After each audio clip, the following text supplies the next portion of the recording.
home to the Métis Nation of Alberta Region 3. So, wherever you are, whether you're here in our audience, whether you're watching online in Treaty 6, Treaty 7, Treaty 8 land, or beyond, we honor the people who have lived, governed, and cared for these lands long before us and who continue to do so today. Okay, now, here is the plan for this morning. In a few moments, I'm going to be joined up here. Well, I won't be joined because I'm going to leave. But I will give the podium over to my colleague, Alexa Briggs, as well as our fantastic online panel who will be joining us. So we've got our live audience here in Calgary. There's another gathering up in Fort Mac. Hey, Fort Mac, how are you? We have almost 300 people joining us online today. So this is officially a province-wide initiative and a province-wide breakfast party. So thank you all for bringing your coffee.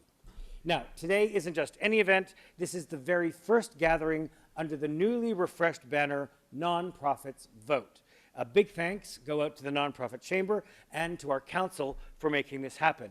And I want to give a special shout out to our lead organizer, Sophie Stone, who has just joined us at the Nonprofit Chamber. She is responsible for everything that happened today. It's her first time planning an event like this. So I think we have to give Sophie a huge round of applause. Yay! She's vanished in the back somewhere, but she's around. What is Nonprofits Vote all about? In a nutshell, this is an initiative to make sure Alberta's not-profit sector is heard loudly, clearly, credibly, and collectively. It is a platform designed to help nonprofit organizations across Alberta to help understand policy, to speak with clarity, to build credibility with decision makers, and most importantly, to act together, not just alone. Now, everyone in this room and watching online knows that nonprofits help shape their communities every single day, whether that's through food banks, cultural centers, harm reduction services, sports, recreation, arts and storytelling, or by providing shelter and care. But policy is what shapes the work that we do. So we need to be in the rooms where policy is made. You can think of it this way. Nonprofits Vote is about equipping, mobilizing, and amplifying nonprofit voices so that together we can actually shape the decisions and the stories that affect our people, our work, and our communities. This is why voting matters. Of course, none of this would be possible without some truly great leadership. So I want to give a huge thanks to our council members who helped make this event possible. Mike Solberg from New West Public Affairs, Annalise Klingbeil from Champion Communications, Jodine Baker from Imagine Canada, Jason Bates from the Calgary Foundation, and from across the province, our partners Sandy Davis from Volunteer Lethbridge, Gemma Dunn from the Edmonton Chamber of Volunteer Organizations, Mickey Stricker Talbot from Volunteer Alberta, and Shannon Rex from Fuse Social. Please join me in thanking all of those wonderful, wonderful leaders. It would not be possible for us to do any of this without all of their help and support. All right, I'm almost done, my part. Before we dive into our panel, though, we want to hear from all of you. Now, if you're here in the room, you know that when you came in, we asked you to cast a very important vote. And if you're online, don't worry, we're not forgetting about you. You have not missed out. Our online poll is live now, and we'd love for you to cast your vote too. And at the end of our event, I will be revealing the results from this room, our friends in Fort McMurray, and all of our online participants. You will decide what a nonprofit mascot could look like. Now, we have a bet going within the staff of what we think the answer is going to be. And I think if I win the bet, I'm going to make Alexa wear a mascot costume based on your votes today. And we will post that on Instagram. I just made that up. Isn't that going to be fun if that happens? So please, if you haven't voted, anyone not voted? Great, everyone here in the room has voted. Have you not voted, sir? Do you want to vote? Okay, we'll grab you a ballot. We'll get you a ballot. Scott, can you grab a ballot? Scott's going to grab you a ballot. It's very important, very serious vote. And you want to see Alexa in possibly a disco ball costume. Who wouldn't? And if you're online, please take a second to vote now. And now we will get the show on the road. So it is my pleasure to introduce someone who has been leading this work with great clarity, courage, and conviction. Please welcome my colleague from the Nonprofit Chamber, the amazing Alexa Briggs. Thank you. We're going to make you a costume. Hi, friends. Hi. Thank you, Mark. That was an excellent way to get us started. Thank you so much. Thank you to everybody in this room for being here. Thank you to the folks who've tuned in online. We really appreciate your time. Coming up shortly, like Mark said, our panel will be up. Our Political Gossip with Friends crew is on very soon, I promise. I'm here to give a rundown of the initiative that brought us all together, Nonprofits Vote. Nonprofits Vote started in 2019 for the provincial election as a Get Out the Vote campaign. And I think we have a slide for this one that we should just go to the next one if we can. Yeah. So people made videos, posts, they made cakes, and we had so much fun. And I know some of the folks in this room participated and probably online, so thank you so much to all of you. Big shout out. Hundreds of folks who are connected to nonprofits committed to vote in that election. We raised awareness of the sector to politicians, to ourselves, and to people who access our services. We put ourselves out there. We use the election cycle to bring attention to nonprofits and the work we do to support vibrant communities. So truth be told, I started Nonprofits Vote because I am a giant politics nerd. I love voting, and I love the nonprofit sector. And this was a perfect opportunity to combine all of those things while having a bunch of fun with my nonprofit pals. And I do have to give a special mention here to Lina Khatib. She's a former colleague and a very dear friend. She's in a couple of these photos on the screen behind me, and she leaned right into this. We had a blast reaching out to nonprofits, talking to people about voting, and generally nerding out about all things election related. Following all of that fun from the 2019 election, we formalized that initial Get Out the Vote campaign into a platform that it was very useful really just around election cycles. We hosted 2 forums in the lead up to the 2023 provincial election, one with Danielle Smith and one with Rachel Notley. Both saw attendance of about 300 people.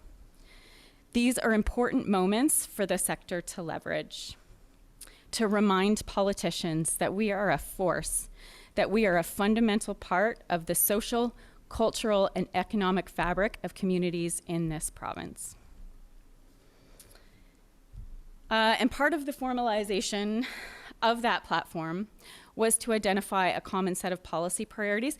And I know probably some of you are tuning out and eyes glazing over at the word policy, but just stay with me here. Developing these policy priorities wasn't just about making a wish list. It was about being strategic, credible, and effective to create several things. First, focus and clarity. There are countless issues we could address. Policy priorities help focus energy and resources on the things that we think are the most impactful. Second, stronger advocacy. Decision makers are more likely to listen to clear, consistent asks instead of a laundry list. These priorities give us a unified voice when meeting with government and other stakeholders. Third, credibility and influence. Consistently championing a set of priorities leads to becoming a go-to source for policymakers on those issues and helps to establish expertise. Fourth, stronger partnerships. Clear policy priorities make it easier to build coalitions with other organizations working towards the same goals because it is transparent and clear where there's alignment and how to move forward together. And lastly, measurable progress. Priorities give benchmarks to track wins, both the small ones and the large ones, and they turn advocacy into something that can be evaluated and celebrated. These policy priorities were developed out of a 2022 Nonprofit Chamber research report on the state of Alberta's nonprofit sector. It was called Too Essential to Fail, with significant consultation and broad support from our nonprofit vote partners. These priorities had to be sector-wide, broadly relevant to subsectors and regions with different needs. So we really looked at those common elements that impact most Alberta nonprofits. These are the basic priorities that I'll go through, and they'll be reviewed in 2026 as we head into the 2027 provincial election. But these are the 5 current priorities and just a really quick idea of the progress that we've made so far. First, an Alberta nonprofit sector workforce strategy. With support from Arts, Culture, and Status of Women, the Nonprofit Chamber undertook a feasibility study, which is now complete and published in May, and we are moving forward to act on the recommendations from that study. Second, better nonprofit sector data. At the end of 2024, the Government of Alberta published a dashboard that is leading edge among any province or territory in Canada. And you heard it here first. We have built on that work to bring you even more data about Alberta's nonprofits, and you can watch for that at the end of October. Third, appropriate funding. We are making progress on highlighting a clear case for investment in nonprofits. You can watch for that release sometime in the fall. And to be clear, we're looking at this from a sector-wide perspective, not individual nonprofit advocacy for funding for organizations, but broader reforms and investments for the sector as a whole. Fourth, an empowered sector. And this one is about reducing the red tape burden while making sure we continue to operate within the rules. So just a few examples. The Lobbyist Act exemption, which has been maintained for most nonprofits in Alberta. There have been updates to the charitable gaming policy. The Community Organization Property Tax Exemption Regulation, or COPTR, and some updates have been made recently following a review, and they are definitely a step to making eligibility for nonprofits clearer and more transparent. The Personal Information Protection Act, or PIPA. This one is still not official, but good recommendations related to nonprofits have come forward from the reviewing committee. And last, a door to government. So the community engagement branch within Arts, Culture, and Status of Women, along with Minister Furr and her team, have been excellent partners. And we have a brief in the works to elevate their support of Alberta's nonprofits even more and look to the next provincial election as the timeline for that work.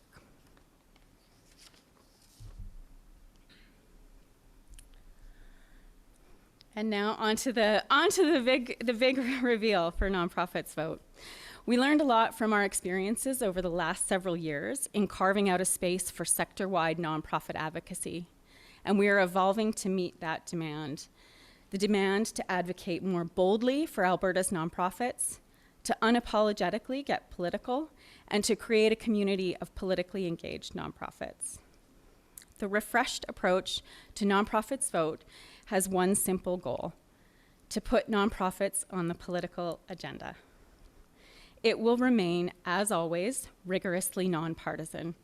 This is a space to find resources, connect with peers, gain access to political insights and news that are curated and tailored for nonprofits. What can you expect from Nonprofits Vote?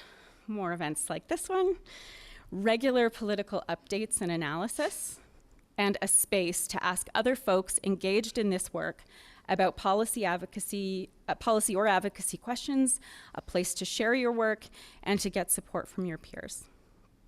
And we have one ask of you: to be intrepid boosters for Alberta nonprofits, for policy advocacy, and for engaging in the democratic process.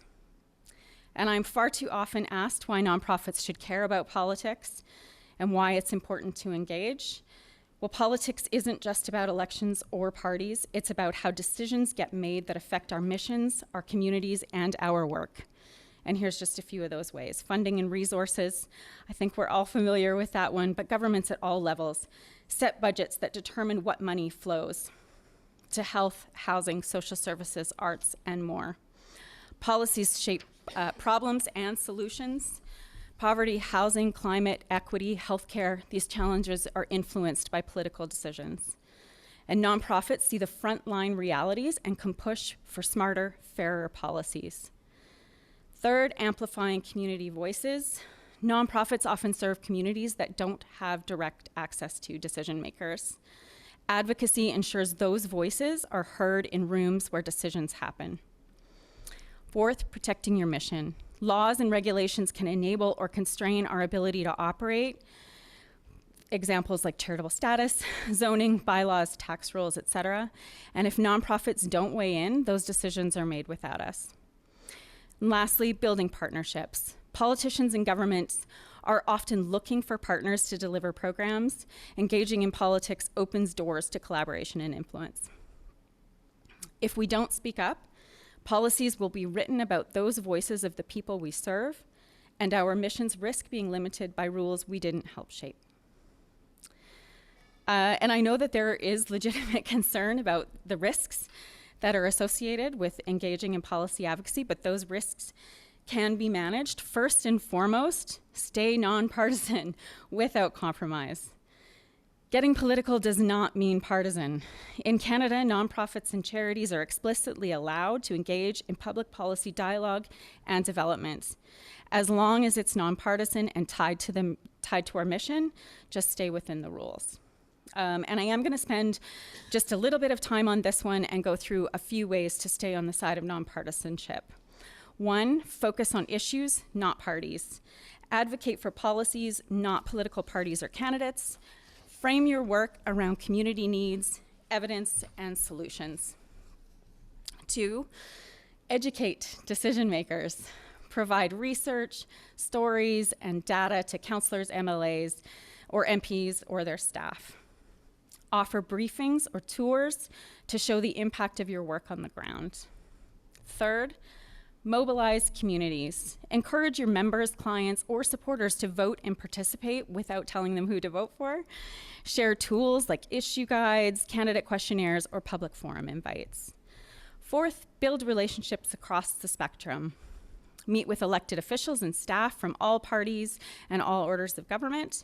Consistency shows you're about solutions and not partisanship. And last, use nonpartisan campaigns, things like vote housing or end poverty style campaigns, push issues, not candidates. These unite diverse organizations and keep the focus on the cause. Lastly, on this one, if you aren't sure or if you have questions, ask someone for a gut check. On the Nonprofits Vote site, for example, there will be a forum to interact with your peers, and there's a good chance that if you have a question about a situation involving nonpartisanship, that someone else has had the same question and can share their experience. Second tip on managing risk, there's strength in numbers. When nonprofits work together in coalitions or sector alliances, the risk of being singled out drops dramatically. Collective advocacy shows it's not one organization's agenda, it's a community need. And finally, remember that silence carries its own risk. If nonprofits avoid advocacy, we risk being sidelined while decisions are made without our input, and ultimately communities pay the price when critical voices are absent from policy debates. So, what can you do? Sign up. There's no cost to join Nonprofits Vote. Use the resources. You can find them on nonprofitsvote.org. Tell people about it. Follow us. Our socials are on the screen behind me. And what you will get out of being part of this initiative, you're joining a cohort of other people who care about nonprofits and the work we do. You're helping to form a team of advocates who are equally pumped about being part of the nonprofit sector in Alberta. We will send a follow-up email to everyone who registered for this event, so we'll have all of the sign-up information in that email, and please come along with us. And you can also give us feedback. My email's up there, so if there's something you want to see, a gap, something that would be helpful, please do let me know. I'm happy to hear from you. And now we are moving on to our Rockstar panel. Here to talk about an important upcoming event on October 20th, when all of Alberta will go to the polls to elect local representatives. I'm so pleased to introduce our moderator, Courtney Theriault. He is no stranger to many of you on the political scene as a known and trusted voice in Alberta.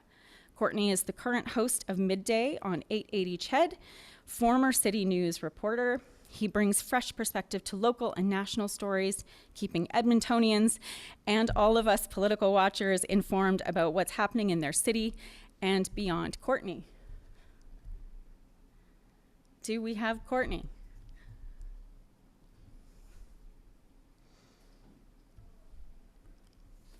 You should. There we go. Hello out there in nonprofit land. Can you hear me? All right, perfect. Thank you very much, by the way, for that introduction. And I do genuinely appreciate how you rolled the R's on my last name. I don't get that very often, so it's an absolute treat to hear that. Indeed, very privileged to be taking part with this event today. Certainly, as we know, the nonprofit sector, I think, doesn't necessarily get the love that it deserves. I don't think people realize just how big this sector is. $5.5 billion going back into the economy every year. And obviously at a time when, more Albertans than ever need a leg up.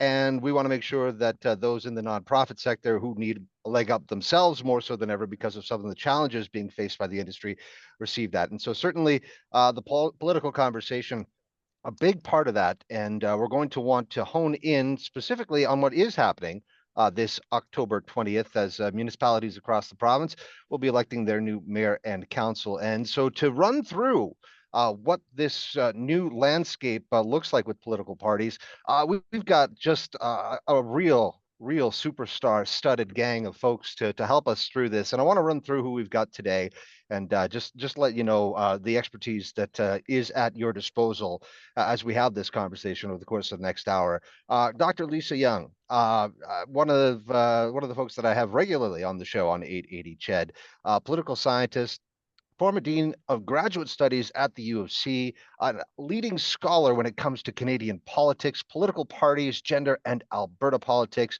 an advanced graduate education nationally, and now researches populism in Alberta and Saskatchewan. So glad to have her along with us today. Matt Solberg, another friend of the Courtney Theriault show. He is a partner over at New West Public Affairs. He's got more than a decade of experience in Alberta politics across a whole swath of different titles, advising leaders, premiers, political parties.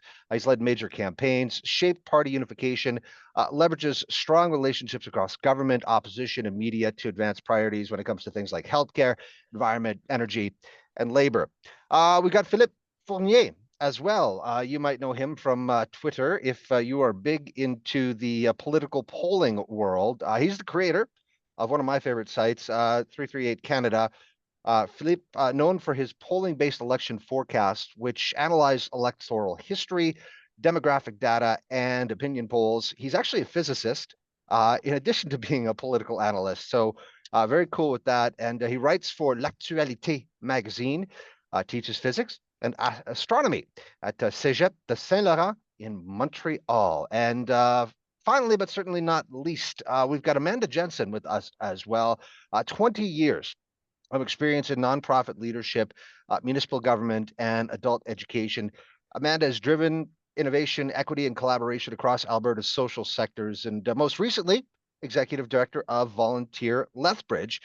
She now serves as the board chair of Volunteer Alberta while continuing to strengthen government, community impact, and cross-sector partnerships. So big thanks to these four individuals lending their expertise today as we have this conversation about the municipal elections here in Alberta coming up on October 20th. And honing in particularly on one facet of this conversation, a big change this time around, something that we've seen in other parts of the country, in Quebec as well as in the Vancouver area, the notion of political parties. And to begin this conversation, for those who might not understand entirely where this came from, the background of this particular decision by the provincial government to open up this as an avenue for folks to run in the municipal elections. We're going to turn to Lisa Young on this to kind of give us, I guess, the municipal parties 101, where this came from and how this came to be and what it actually means in terms of the landscape for voters come October 20th.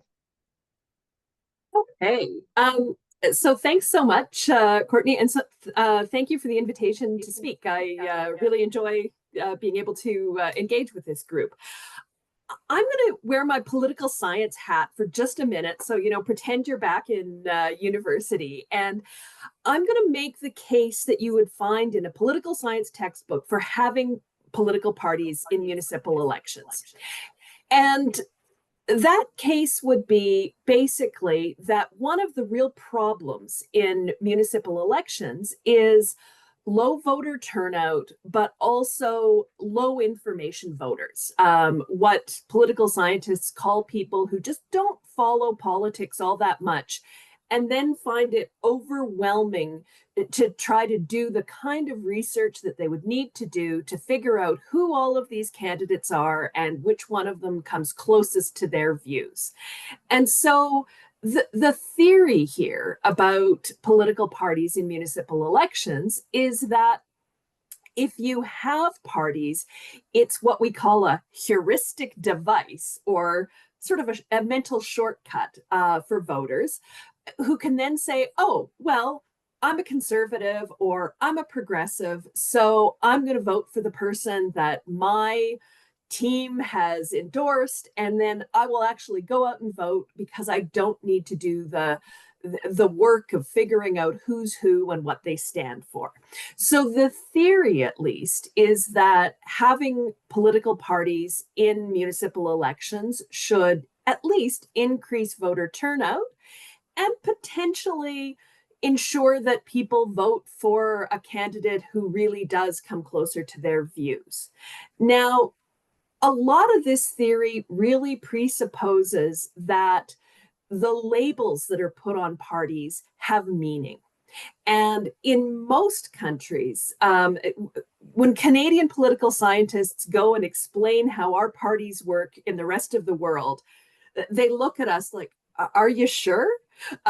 Because we lack what they call vertical integration. And that means that you've got the same political parties at the national level, at the subnational level, and at the municipal level. If you think about American politics, there are Democrats running to be mayor of big cities, and there are Democrats or Republicans running to be state governors. And then, of course, there's Democrats and Republicans at the national level. That's vertical integration. And of course, then it's really easy, if you're a partisan, to pick who you're going to vote for because of that party label. So I think we're going to hear a lot today about how parties have emerged in Calgary and Edmonton this time around. But one of the really important pieces of this legislation is not just that it doesn't facilitate vertical integration, but it prohibits it. The law says you can't be affiliated with a provincial political party. You can't be affiliated with a national political party. Now, that doesn't mean that there aren't informal ties here, but there's no formal ties, and you have to even be careful in how you name your party, right? It can't be the United Conservative Municipal Party. You wouldn't be able to get away with that, right? Or the New Democratic Party of Calgary. And so this means that we've got parties, but they don't necessarily offer the kinds of cues that you might expect to voters. So the last thing, there's two other things I'm going to say about parties as they're set up in this legislation. The first is, I think you should think of the way that parties are established in this legislation as pop-up parties. They're allowed to exist a year before the election to start raising money and getting candidates in place. They can run in the election, but then they're essentially disbanded, right? And so they might pop up again for the next municipal election, but they're not that ongoing entity that we have in provincial and federal politics. And we shouldn't expect them to work the same way in council as we would expect a party to behave in the legislature. There's no confidence convention in city council. So the people who share a party label might vote together because they've got the same views politically. but I don't think we should expect to see party discipline per se. The last thing I'll say, and I think we'll hear a lot about this, from the various speakers, is that the legislation really does create a financial incentive to candidates to affiliate with a party. So basically, the spending limit doubles if you can spend both as a party and as a candidate, and money can transfer back and forth.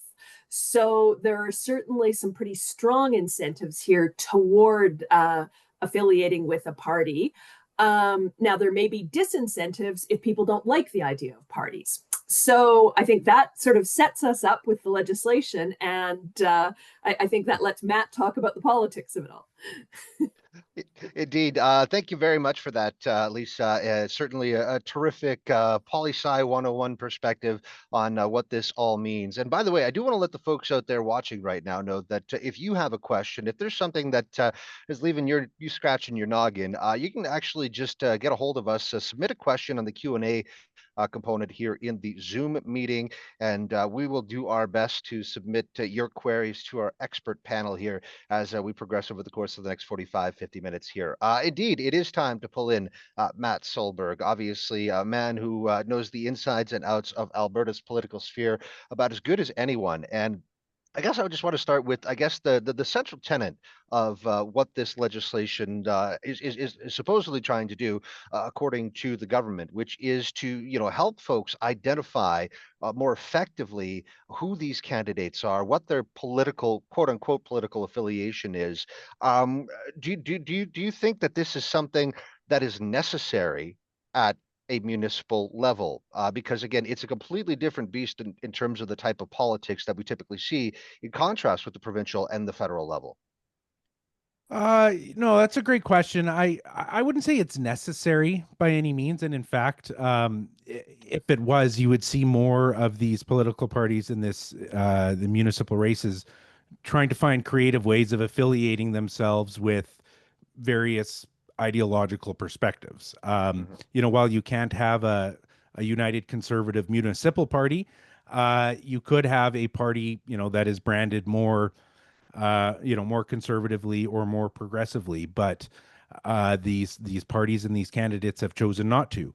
And I think that a big part of that reasoning comes down to the novelty of this and the fact that it's a very untested theory of whether or not voters themselves want political parties, and if they do they want political parties that are aligned on partisan lines? And so I would say that this first go round, remember this is a pilot, has produced parties that are seemingly more focused on congruency of their candidates behind various issues and not necessarily ideology. And frankly, here in Edmonton, there's sort of two main parties that have organized, and only one of them is running a mayoral candidate, Better Edmonton, which has Tim Cartmel as their mayoral candidate. There's some question about whether or not the candidates are even aligned on issues. So, whether or not this actually creates the transparency that the provincial government was using as rationale for this change is, anyone's guess at this point. What I think is going to be more interesting, though, will be after the election is done and dusted, not so much whether or not these parties have had a direct impact on the results on October 20th, but more so, will there be enough impetus to continue this experiment going forward? Will these parties have been able to fundraise in a manner that individual candidates have not? Will they have been able to recruit volunteers in a much bigger way? And will there be any, as sort of Lisa pointed to, will there be any lasting appeal between elections of these parties, or will they just simply go away? And I think some of these things are very untested. One other comment, though, just regarding the vertical integration that Lisa spoke about, that is clearly absent from from these political parties, and I think that significantly handcuffs their ability to make an impact in this campaign. But I'd also point out that Alberta has a long history of rejecting that vertical integration. And even if you go back to, the former PC Party of Alberta, which, ruled the province for 43, I believe, years, they were not affiliated in a formal manner with the federal Conservative Party. And in fact, the provincial NDP have very recently de-affiliated with their federal counterparts as well.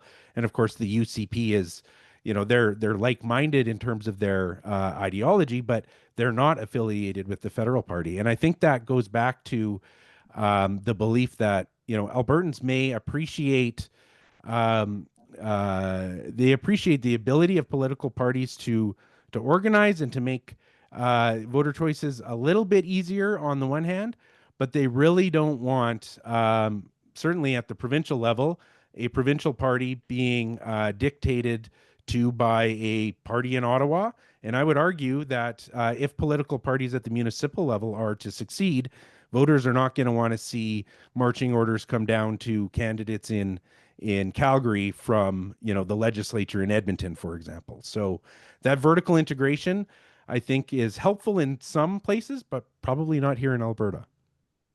All right. Thank you very much for that, Matt. And indeed, yes, nobody wears their independent strike politically quite like Albertans do. And by the way, hi to Mr. Young. I think he made an appearance in the background in the door there. So always nice to welcome more people into the fold. Of course, I'm curious about, I guess, the effect of having that label. And to Lisa's point, whether or not that's the type of branding that people could be like, okay, I know what this is because I understand what the branding is. Ergo, I don't have to do as much research. Ergo, I'm more inclined to vote for this particular person. And that's what we're going to bring in Philippe in here, because obviously the maestro of all things polling. And hey, I'm gonna blow smoke up everyone at this point here today. But I'm curious about what you've seen in this, because I don't know necessarily how much you've got your hands, your fingerprints on what happens in Montreal and in the Vancouver, Surrey area there, where we have seen these municipal political parties before. But what's your sense in terms of, I guess, from a polling perspective, the impact or the allure of having these political parties branded there for the average voter? Well, I would first start to say that I did my homework, because growing up in Quebec City and then living now today in Montreal, I was an adult. I had white hair when I learned that municipal parties were not the norm outside of Quebec. I was like, we always had municipal parties. Are you kidding? What, they're all independent? That's insane. And then growing up and then learning about this system, it's like, okay, it has its pros and its cons, obviously. But to Lisa and to Matt's point about vertical integration, we know that mayors, small town mayors, big city mayors, fight and argue all the time with their provincial governments. And so having this vertical integration would feel like there's a puppet in City Hall. And I think voters, well, especially in Alberta, but everywhere in the country, would mostly reject that. They want their mayors working for their community and not to be aligned necessarily with the province, especially when, like a city of Edmonton, I've seen the map, I've projected the map. It's wall-to-wall orange right now in Edmonton at the Alberta legislature. You wouldn't want Danielle Smith to be aligned with a candidate necessarily in Edmonton race. It would not be very helpful. But for the polling and for the numbers and the analysis of polls, what is most important, again, the name recognition really helps. Because if you poll, even if you have the best methodology, the best pollster, an amazing panel, if voters are uninformed, your data will be garbage. And so as a proponent, again, of polls, I'm not a pollster, I'm a polls analyst. But when I look at polls, we have Leger polls earlier this month about the municipal elections in Alberta. So the leader in Edmonton right now is Andrew Knack with 12% of the voting intentions, running away with it. And the second, Tim Cartnell, with 10% just behind. Half of respondents could not name a candidate. So that gives me that, yeah, a lot of people are not aware of what's going on at City Hall, even though the municipal level is the government level that most affect your daily life, right? But yet turnout usually is very low compared to provincial and federal elections. So to have a better idea of the landscape, when we study the numbers and we analyze the numbers, parties are a huge advantage for this, and I think they're an advantage to voters. Now, the partisanship that's related to parties, that can be a double-edged sword. Dr. Young mentioned that there's a lot of low information voters. Well, partisans and hyper partisans can also be very low information. So it's a double-edged sword. But to answer your question, Courtney, for the numbers, obviously for the study of the race, having party and recognized party brands is far, far easier for the pollsters and also for the candidates themselves to read the polls. Yeah, well, and I'm curious to see, because we've been talking obviously about the two cities that are in the throes of the petri dish here, in Edmonton and Calgary. But I want to hone in maybe a little bit on the communities outside of this, which are not partaking in it this time around. And I know obviously, Amanda, you got a lot of ties to the other communities, obviously, most recently with Lethbridge. And I'm kind of curious, just from what you're hearing, what you're seeing in terms of what the perspective is in those communities in Lethbridge about this notion of potentially bringing in political parties in a wider swath. Well, I think it's a really interesting question, and mentioning that we're not part of the petri dish is a great way to open things, because how could we not be, right? We are heavily affected, certainly about what is happening in the major cities of Edmonton and Calgary, of course, in this pilot project. I think most of us, rural or urban across Alberta, would say that partisanship within municipal politics has existed much longer than this pilot project has, whether it's formalized or not. And when you look at a rural community, say of Lethbridge, or even a smaller size like Hannah, Alberta, etc., we know who's running for municipal politics. We know their grandparents. We know their parents. We know what events they are attending. We know where their monies are going at fundraisers. So this, I don't think, is a new idea in rural Alberta. What I am finding interesting hearing today is that because I think what we are seeing municipally in more rural levels is lack of new candidates putting themselves forward. I don't believe that, and I would be happy to be proven wrong, but I don't believe that we're seeing that in Calgary and Edmonton, bigger cities. But we are having trouble attracting candidates into this pool to run for a municipal election. I think there's a lot of reasons for that, right? You're putting your name on the line and dragging your family through difficult things for relatively low reward compared to risk.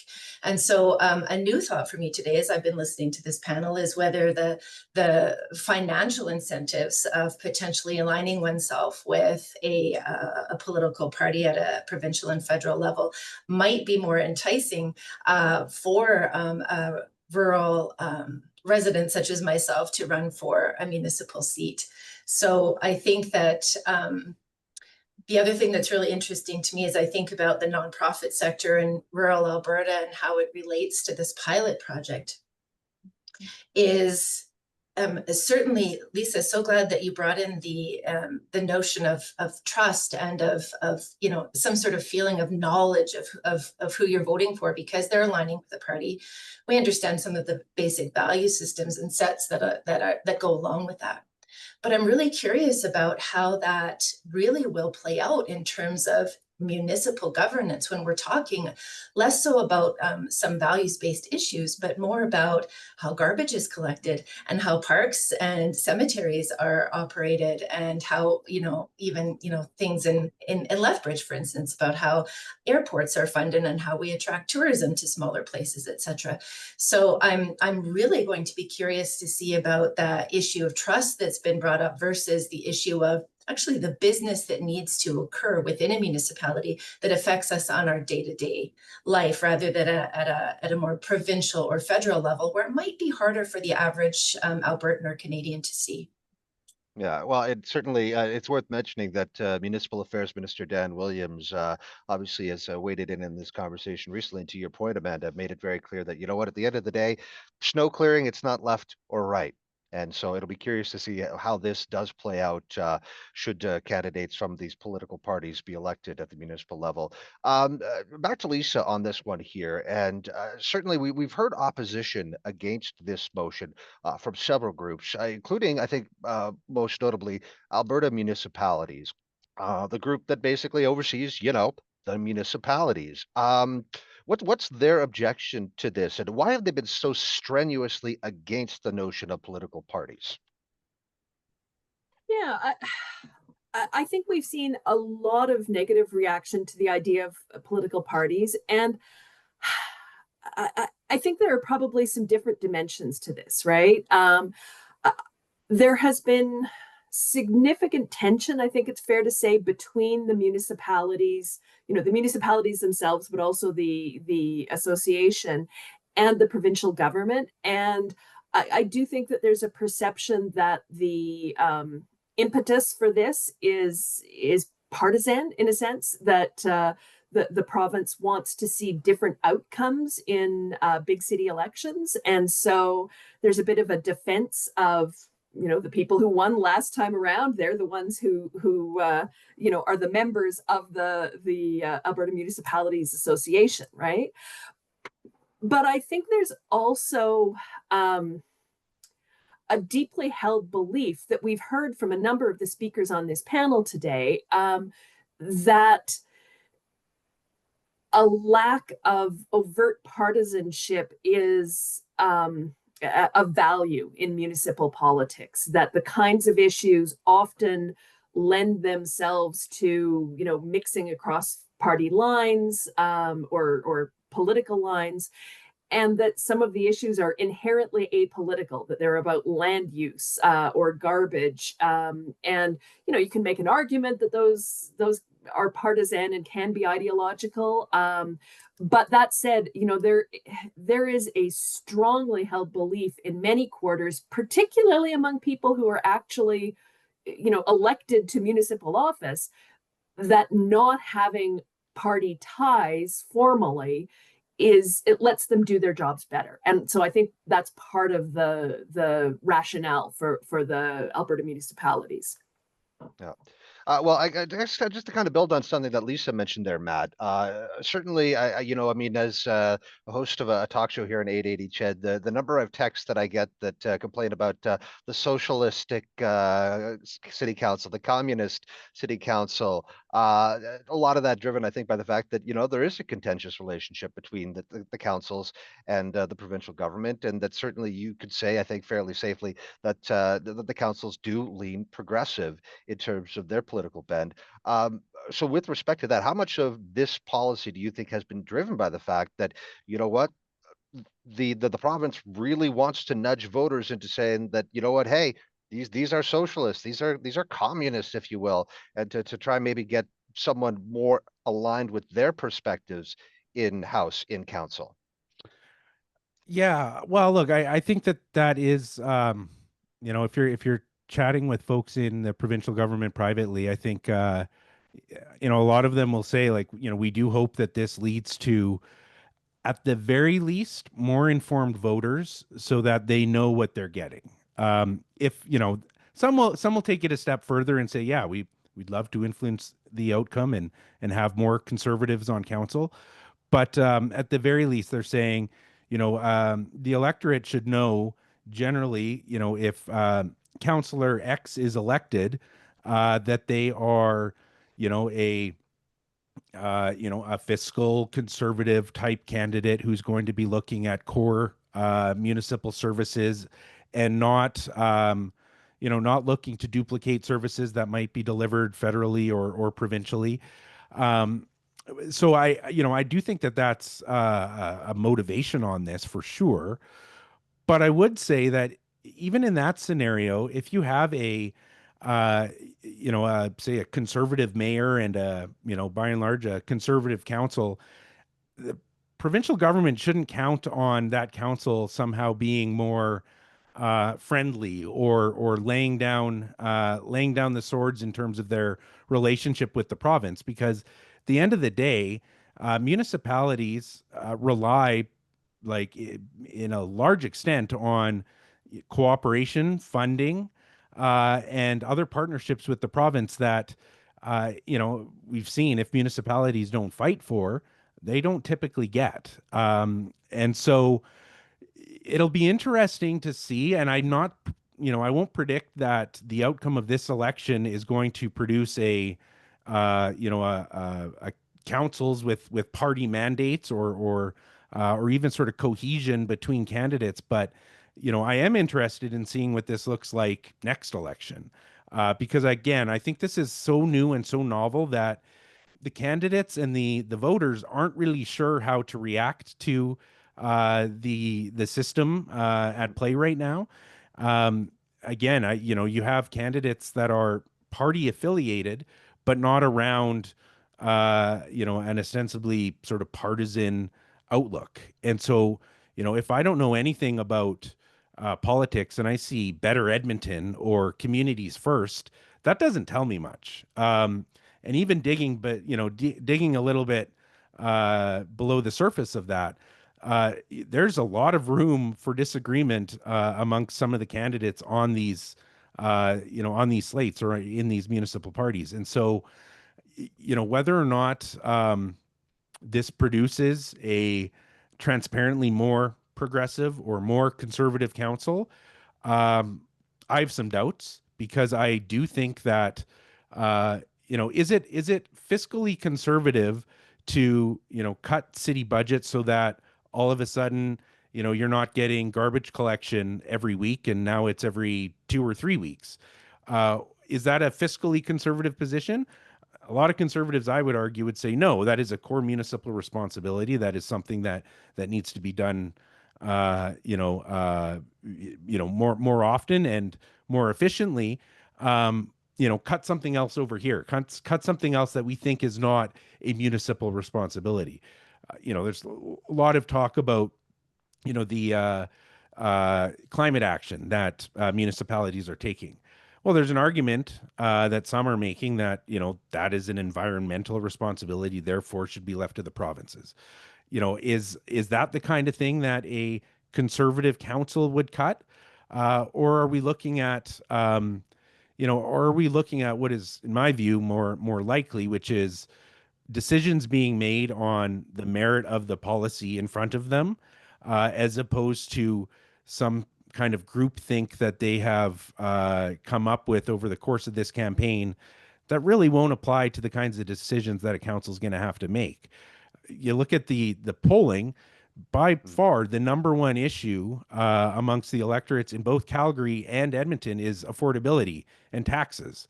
And so you even see progressive candidates like Andrew Knack saying, yes, I agree, affordability is a concern. We need to do what we can to rein in tax increases. But attaching a label to candidate Knack or to anyone else, I don't think really provides, at least at this point, any more certainty to the voter in terms of what they're going to get coming out of this election. To you, Phil. We heard Matt talk about, well, what does Better Edmonton mean? What does PACE mean, right? In terms of the party in of itself, and certainly with Better Edmonton, they're bringing in Tim Cartnell, who's a relatively well-known entity around here in Edmonton. I'm curious in terms of the build out for these parties, having someone recognizable like Tim Cartnell at the forefront versus something like PACE, where there's not a lot of council experience on that. Just how that might contribute to in terms of a party's success, in terms of the polling and all that. Well, much of our politics at provincial and federal level is so much driven by the leaders. At the municipal level, well, it may be less so, but this would help. Having name recognition, having an established person leading a party, it would absolutely help. But to go back to Matt's point, we won't know if that experiment worked after one election. It's too small of a sample size. I think the better question would be, will we see an increase of the turnout in the next decade or so, and this would be the better measure. But again, with the polling, here's the thing again: when you have an electorate that tells you, yeah, we want more housing in the city. Well, of course, with zoning, municipal governments have a say, but most of the money will not come from the city. And so if the provincial or federal government doesn't get in, regardless of who's acted mayor, it won't change. And so we have to remember in our system, throughout Canada, from coast to coast, that the municipalities are very often handcuffed on the major issues of the day that voters have. We have, again, those léger polls from both Calgary and Edmonton. What is the leading issue in your community, in your city? And in both cities, 43% lowering taxes. And so it's kind of hard to say whether you want to go left or right on a municipal government because you don't control entirely your budget. Much of it comes from the province. But the average or the median voter doesn't necessarily know that. The second issue I see in Edmonton is reducing poverty. Great, you can have municipal programs attacking this issue, but ultimately, if the province and the feds don't help, you won't be able to fix this, especially when we live in an era where you have a lot of opioids in big cities, and that is a big problem for vulnerable people. But those numbers tell me that I think it's a good intention thing to add parties in the big cities. It could work, but if it's just about the leader and name recognition, as soon as this person leaves, the party will go down and will never be heard again. Like right now in Montreal, we have Projet Montréal. We used to have Vision Montréal. Now we have Ensemble Montréal, which is Together Montreal. What the hell does that mean? You have to dig in a little bit. Oh, Vision Montreal. Oh, they have Vision. I love Vision. It's a good idea, but it's hard for voters to recognize unless they have a figurehead. Yeah, there you go. I do want to get back to, I guess, what's brought us all here today, the conversation around nonprofits, and checking in with you, Amanda. I know that the fine folks who helped put this on today over at the Nonprofit Chamber back in 2023, they came out with a policy perspective, trying to figure out how they can approach, bolstering their relationship with the province. I want to talk about it at the municipal level, and just in terms of how you guys maybe go about approaching, especially at a time, as I say, when more Albertans are looking for a leg up, and unfortunately, a lot of these nonprofit organizations themselves are struggling as a result of this number one issue. Talking about affordability, right? And Yes. so I'm curious in terms of how you guys are approaching that conversation with municipalities, and if you think that this notion of political parties would have any impact in the way that you approach that conversation. I can see an impact, and I'm glad you've asked the question. Thank you so much. I think that we broadly recognize that municipalities have taken it a bit on the chin over the past X number of years in terms of services and responsibilities that once would have been funded or controlled by the province or by the federal government being pushed down increasingly onto municipal governments or stopping their services altogether. So the pressures on municipalities are great. So I want to say that just off the hop already, partisanship or not. So when I think of myself, though, as being the executive director at one time of a relatively small nonprofit organization, I recognize that many of the services that are provided in a community that address issues like affordability, housing stability, the opioid crisis, things that have already been mentioned in this call today, some of those services certainly are provided by levels of government, but many of them have been pushed down to the nonprofit sector. And when we're talking about the nonprofit sector here, I want to be very clear about how tremendously wide that is. So we're talking about social services, certainly, but we're also talking about sport and art and tourism and many things that we don't often associate with the nonprofit sector because it is so broad. So what I would be concerned about and what I am concerned about in terms of change at a municipal government towards increased partisanship is when I go to council to make a presentation to receive some of the already very limited funds that the municipality, has to offer to its nonprofit sector and therefore its residents. Do I need to now add the worry about, as I'm making my presentation, if I need to push it through a certain political lens, am I going to be more or less likely to receive funding from my local or provincial nonprofit organization based on the council that's in front of me? I was heartened by, Matt, you mentioned some I suppose positivity around hoping that members of council, no matter the scenario we end up here at the end of the day, will be looking at the policy issues in front of them and not looking at it through that partisan lens, at least on a regular basis. But and I hope that that is right. But my concern is the opposite, having been in front of council making presentations for funding that will affect the affordability and livability of people in our communities. It's already a tough go, and I do have some concern about whether this will make it a tougher go. Yeah. We did get one question here on our Q&A that I'll build upon, because the question was, what if happens if no candidates are like-minded enough to create a party? And I think the simple answer to that would be that they just simply don't create a party, which in turn I think leads back to the fact that again, we've got the two parties here. I think there's three in Calgary, if I'm not mistaken, right now. But the wide swath of candidates are still running as independents. And so, Lisa, to you, I'll ask you, I guess, I mean, why is it that there's been such a low-key adoption of the party perspective, and why are so many candidates, particularly when it comes to incumbents, sticking with their guns and sticking with that independent branding?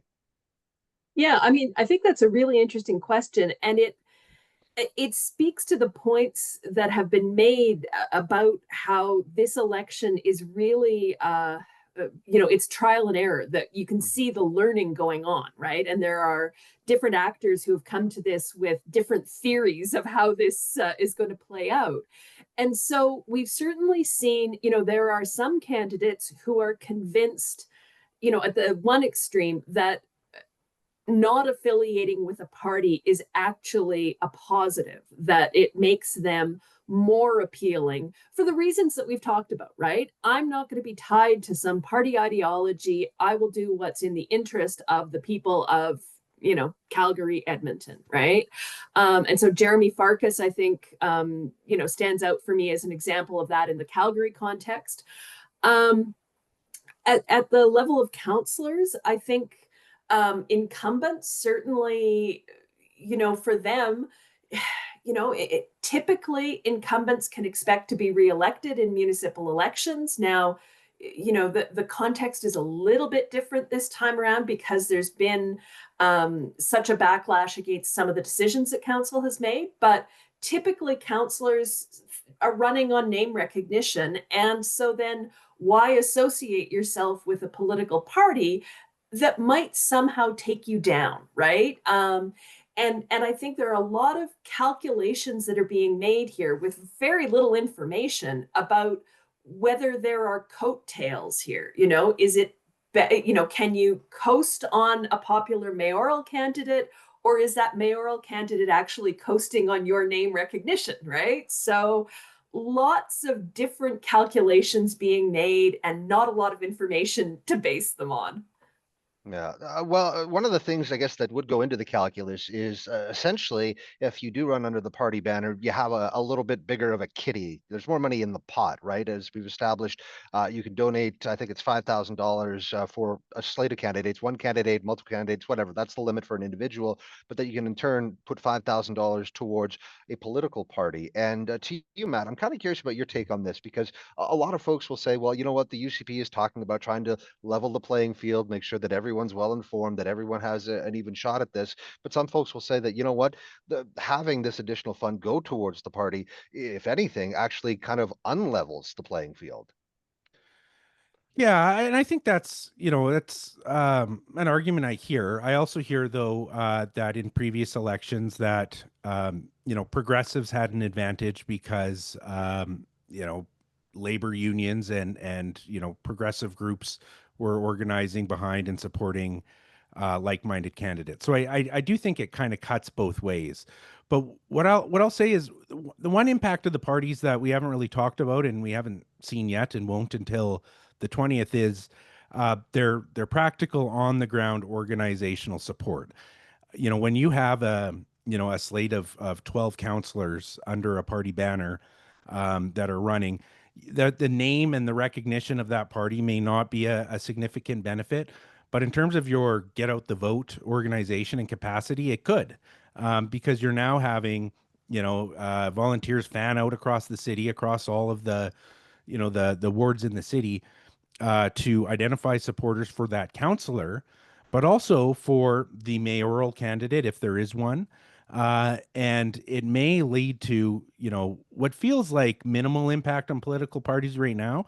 We may be surprised on October 20th if any of these parties have established a good ground game and have identified lists of potential supporters, and they're being bombarded with the get out and vote before it's too late, text messages, emails, phone calls. We know that in politics, that is what gives you a leg up when you have that ground game and you have the ability to essentially annoy voters until they get into the ballot box. That does make a difference. So the donation side is interesting because it does, you can double up, you can donate to the candidate and to their party. And if that funding is being put into a get out the vote apparatus, then who knows? Maybe this does, maybe the theory of the government of Alberta is correct and that it does make an impact. We haven't seen evidence of that to date, at least I have not. But again, these are the kinds of things that you don't necessarily see until, the weekend before voting day, when all of a sudden your phone lights up, an annoying amount of times to get out and vote for the candidate they've identified you as supporting. So we'll see. I don't I don't buy though that that the system inherently tips the playing field left or right. I think it's you're upending the chessboard and now you're playing checkers. It's a different game. I don't think anyone really knows how to play it just yet.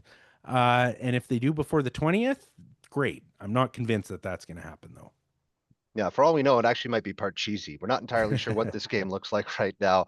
I want to get back to a point that you'd made earlier, Philippe, just with respect to voter turnout, and certainly at the municipal level here in Alberta, the two big cities last time, nothing to really crow about. Calgary came in, I think, at 46%, Edmonton at a fairly woeful 37%. Yay, Calgary! Well done. But what's your sense in terms of what we see in Quebec, what we see in BC, in terms of the communities that have the political party, and how maybe that might drive more people? Do we see that happening tangibly at a ballot box in those communities? There's no simple answer to this. It's a great question. But I remember doing an analysis of the last Montreal election, the Valérie Plante blowout, and we saw a correlation between turnout and also candidates who had nominations. And I don't think we mentioned this in this conversation so far. To have parties, you have to have a nomination. You will have many people running to have the luxury of having this banner for your ward or your borough or whatever you call it. So, of course, as Matt said, this helps with recruiting volunteers. This helps with fundraising. This helps with engagement. And so it's like a little pre-campaign. You win the nomination, and then your name will be in the local paper or the hyper-local paper or the website. And so having the parties could really help boost this. And having those nominations, wishing, of course, that they are contested. If it's just the leader who says you go there and you go there and you go there, as we've seen in many elections in Quebec, then the turnout will not go higher. But the more you engage voters, the more you do this pre-campaign followed by a campaign, it really helps voter turnout, even though it stays lower than provincial or federal level. All right. Amanda, something we haven't touched on that I had a chance to talk with Angie Jelena from Nonprofit Chamber about this when they came out with their annual report here 2 or 3 months ago. And it's one that I want to put to you, which is we've talked about the nonprofits themselves in terms of, having the resources that they need to operate. But I'd be remiss if we didn't talk about the individuals who, are working for the nonprofits or volunteering for the nonprofits. And, certainly, no one gets into the business of nonprofits to make a fortune. So, these are folks that themselves are dealing with the same affordability issues that everybody else is. And so I guess from a municipal perspective, is there something that can be done there to ensure that these nonprofits have the employees, the volunteers that they need at a time when maybe, you know, those folks are feeling more stressed than they should be? I think that's a tremendously complex question, and if we were able to answer it today, I think societies would be very, very much better off. In terms of the report that you're referencing, you're absolutely right. There is an increasing number of nonprofit employees that are increasingly benefiting from the services that are being offered by social service nonprofit organizations. We're using food banks. We are using rent supplements. We're struggling. We're working 2 or 3 jobs. All of those things are happening. We certainly, like you said, didn't get into this business to be millionaires, but we also deserve to be paid and compensated well, and not just be driven by our value systems, which of course exist. Now, in terms of, you know, how to address that from a municipal level, I would say that what we did in the 2019 and 2023 through the nonprofit chamber is to speak with a unified voice. For the same reason that you rarely see small business, for instance, go to a municipal, provincial, or federal government to discuss the issues of the day that are concerning them, or look for, you know, policy or legislative changes. They don't go alone. They go behind the power of the Chamber of Commerce, or like we talked about, the AUM, Alberta Rural Municipalities Associations, etc. We go as a group, and we go with a group voice with a cohesive message. And so that would be the number one thing that I would say today, is that we continue to work together to create that unified message. When we went to government in I can't remember if it was 2019 now, I think it was maybe 2023. We went with 5 key priorities. One of them was a singular door to government, so that we have somebody that can advocate for the sector at a government level without having to, you know, to hit 10 or 12 ministerial offices when we, you know, visit the legislature, for instance. So without you know, to put a fine point on it, speaking with a unified voice is the number one thing that we can do as a group. The sector is so large, I hesitate to even call it a sector because it is so vast, but we have common interests. All right. Well, we are coming up towards the tail end. I see the sands in the hourglass running out. These are the days of our lives. I guess as we do wrap things up, kind of do just an open comment sort of segment here. Final words from some of our panelists today. Just as we have we've taken a look at this conversation, I think, from a lot of various angles. I'm curious, just what's the big question? What's the thing that you'll be looking for the most in terms of the next 5 weeks leading up to election day, or election day itself, as it pertains to the notion of municipal parties? And let's do this in the same order. We'll start off with you, Lisa, on this, if you have any final thoughts.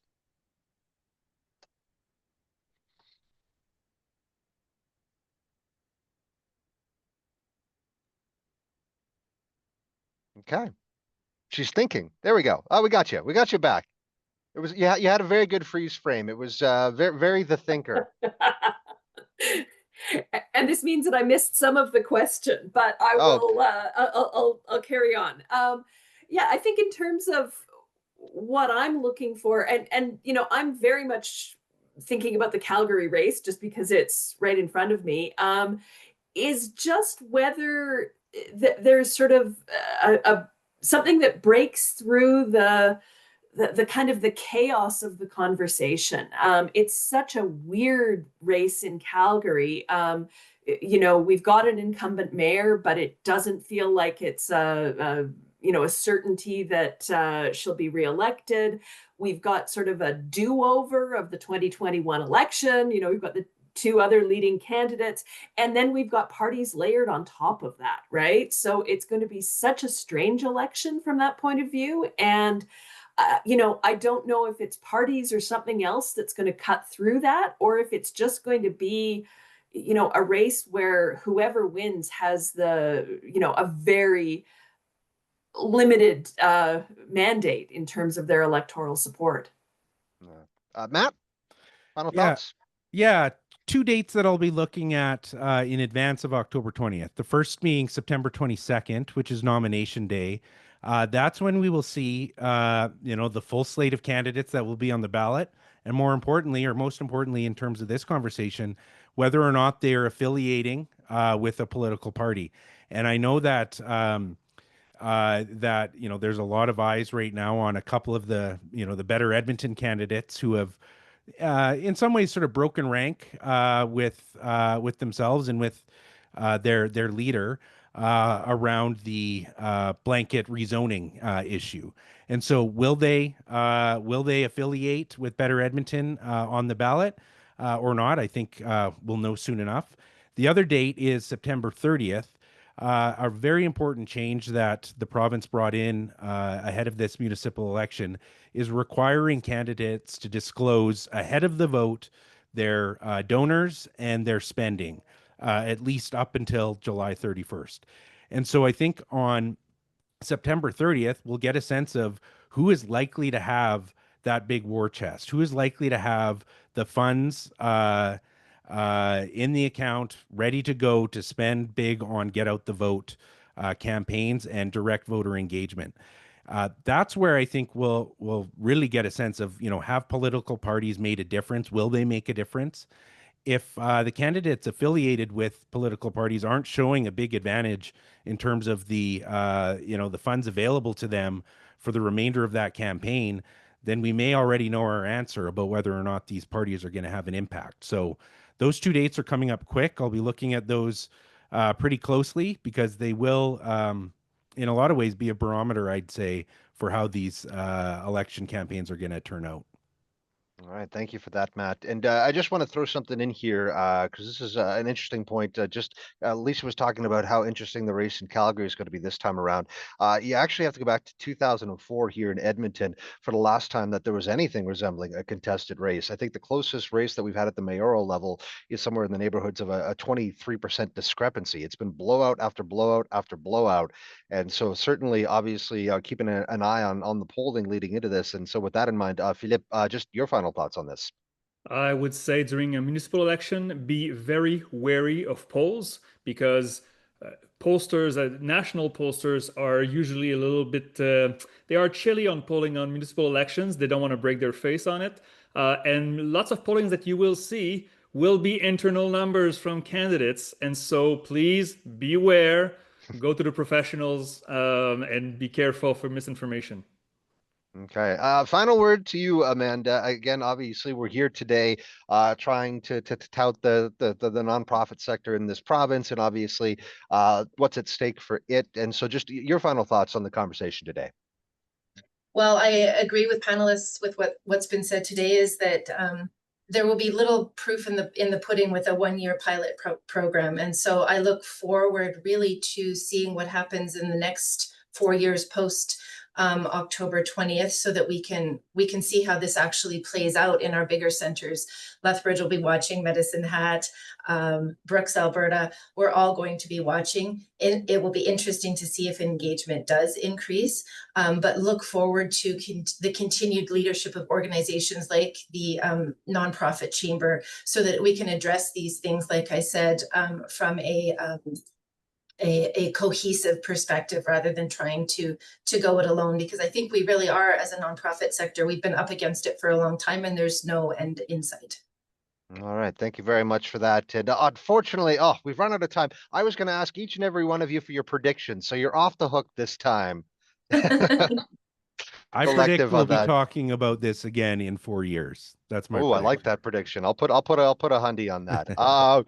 So to Lisa, Matt, Philippe, and Amanda, thank you so much for this. It's been a very enlightening, very fun conversation. And then obviously 5 weeks to go until we find out just what impact this conversation around political parties will have at the ballot box. Thanks to you guys. You're all aces. And we're going to head back now to Calgary. And thanks for everyone, by the way, for their questions today. I know we didn't get to all of them. Sorry about that, but I hope this was informative for you nonetheless. Thanks for having me. All of our fabulous panelists. Thanks for a great morning.